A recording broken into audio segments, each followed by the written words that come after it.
Օնլայն խաղերի վտանգներից հնարավորինս պաշտպանվելու համար կարևոր է տիրապետել թվային հիգիենայի հիմնական կանոններին։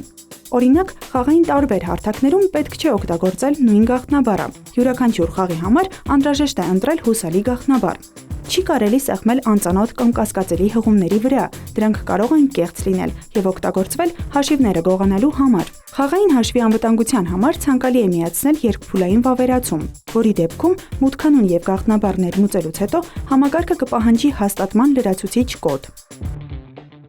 Ցավոք սրտի, շատ ինչ որ մանր-մունր խաղեր դա չունեն։ Այստեղ լավագույն տարբերակը, եթե օրինակ խաղը թույլ է տալիս գրանցվել Google-ի միջոցով, ապա երեխան ծնողի հետ տեղադրում է իր Gmail-ն է ստեղծում, ճիշտ անվտանգության քայլերը տեղադրում է, այդ երկփուլայինը միացնում է Gmail-ի վրա,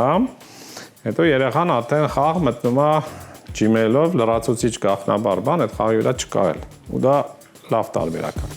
Վտանգավոր կամ անհասկանալի իրավիճակներին ճիշտ արձագանքելու, տեխնիկական, իրավական եւ հոգեբանական աջակցություն ստանալու համար UNICEF-ը եւ CyberHub-ը ստեղծել են կիբերչաթ հարթակը, որին կարող են դիմել թե երեխաները, թե ծնողները։ Դիմել կարելի է ոչ միայն խաղերի, այլև թվային անվտանգությանն առնչվող ցանկացած խնդրի դեպքում։ Կա անանուն տարբերակով կապ հաստատելու հնարավորություն։ Կարելի է նաև գրել Instagram-ով, Facebook-ով կամ զանգահարել։ Հարթակը երաշխավորում է դիմորդների գաղտնիությունը բացառությամբ այն դեպքերի, երբ առկա է հանցագործության տարր եւ անհրաժեշտ է իրավապահ մարմինների միջամտությունը։